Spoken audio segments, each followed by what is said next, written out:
would it be helpful for you to become aware of thoughts and words that you think or say that are actually keeping you from achieving those goals that you have set for yourself, that you want to achieve, whether that's in personal life or in business life? Then you do want to stay tuned, because I'm going to share with you today 2 times 2 words, short phrases that I know I think and say quite a bit. And I am in the process of changing and transforming and shifting. And I find that many people are actually being held back by these short phrases. So I want to tell you what they are and the shift that you want to make, so you can actually have a higher chance of achieving that goal that you've set for yourself. So hello and welcome. I'm excited you're here. In case we haven't met before, my name is Katrin from bloomwithkatrin.com, and I'm coming live to you from the beautiful Bavarian forest over here in Germany. Now, as you're joining me live or later on the replay, don't be shy, say hi, let me know where you're tuning in from. I love being able to circle back around and have a little conversation with you here. Okay, and I love helping serious networkers like yourself create traction, leverage, and flow for yourself and for your team through modern social marketing strategies. And all of them are important to understand, and make sure that you follow this page so you're not missing out on any of those tips. But here's what I find, and what I see in myself and what I see in coaching clients as well, is that we can learn all the most powerful strategies. But if we're really holding ourselves back up here with what we have going on between our 2 ears, it's not really going to work. Okay, so let's talk about this. And if you have an idea what words you might be saying or thinking that you can feel are holding you back from achieving your goals, drop them down below. I'd be curious to see what you come up with. Here are the 2 times 2 words, those 2 short phrases that I find I say and think quite a bit, and that I'm in the process of shifting. Okay, and if you want to, you can shift it with me today. Okay, so let's dive on in. Number 1 is if only. ... Whatever comes afterwards doesn't really matter, right? If it's if only I was more successful, if only my hubby was happier, if only my team took more action, if only my son listened more to what I say, whatever it might be. When your phrase, your sentence, your thought starts with if only, you're not in a position of power where you can actually feel that you can make a change. Would you agree? Okay, so that's number 1, if only. Write it down, drop it down below so others can see it, but write it down for yourself as well. Okay, so you can remember it. If only. Second one is I wish. Right? I wish ABC hadn't happened. I wish ABC was different. I wish people were more positive on social media. Right? I wish my team were more active. I wish whatever. Right? So if only and I wish are the 2 short sentences that we're going to shift today, because here's what happens when you continue saying them and when you continue thinking them. Okay? Ready? They will keep us feeling disempowered, like the victim of the situation, and literally stuck, because it means that we're expecting from other people to make the change that we're looking for. Okay, or we are waiting on others to do something so we might achieve our goal. Okay, that's not a place of power. There's not a position of, hey, I can make a change happen here, right? I hope you can feel that. Drop it down below if it makes sense. Right? Or we go ahead and demand of others to change something. Now, easy example, in our family, my hubby does the shopping, and I love him for doing that, right? And he sometimes, especially around this time of year when we're moving into winter, right, he tends to buy, shall I say, unhealthy snacks quite a bit, okay? And I don't like that, because I know for a fact that when they are at home, when I know they're in the cupboard, that's where I'm headed quite often, you know.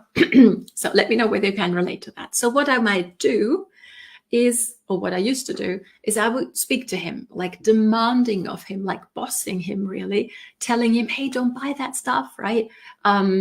You go ahead and shop more healthy food for us, for our family, for our son, right? So I'm kind of like bossing him around. I'm expecting him to go first. Make sense? So I'm not in a position of power. I'm pleading. I mean, like I can be very powerful in the demand, but at the end of the day, I'm the victim. Okay, he's the one who makes the call. He's the one who goes first. He chooses what is to be shopped, right? So what, and here's the shift. Or rather, I can make him do it, but it's going to take a lot of energy from my part, and it's going to bring us way less joy in our family life, right? If I continually have to remind him of not doing the unhealthy shopping, okay? So here's the shift. Instead of expecting him to make the change and literally handing my power over to him, hoping or demanding in whichever energy, right? I could go back to myself and say, well, what might I do? What might I do? Yes, I could talk to him. If that's effective, great. If it isn't, and if he doesn't make the change that I want, what might I do? Well, in this very simple example, you're going to tell me, well, Katrin, you just go do the shopping yourself, right? And you're right. And that is something I might do. And that is the shift that we can make in any life situation, okay? From being the victim, being like dependent upon others to make the change so we can achieve our goals, to, okay, what might I do? And come up with something and try it, okay? I find already only that thought and that comprehension and that realization that I'm the person who can go first is going to make such a difference, okay, in our energy. And that's what can happen, right? So I'm going to do the shopping. I'm going to buy the healthy stuff, and we won't have the nasties at home.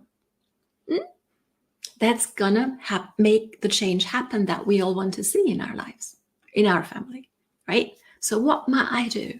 Instead of going, oh, I wish, if only he did ABC. No, let's look at myself. Okay, what might I do? Okay. So really being an inspiring leader rather than a demanding boss, if that makes sense. Okay, drop it down below if it does. So you can inspire others so that they want to follow your lead, okay, in their words, in their action. That's super, super powerful, okay? So if you want more health in your family, be it your food or exercising more, you go first. You make the change happen. And by you doing it, you can inspire the rest of your gang to follow suit, right? Same with your team, with business goals, okay? Business behaviors. Maybe you feel, or you can see the potential in doing live video for your team, okay? And you're telling them, demanding of them, recommending whatever, the energy is that you choose to do with your team. You're going to say, oh yeah, we're going to do live video. And then you're not doing them yourself.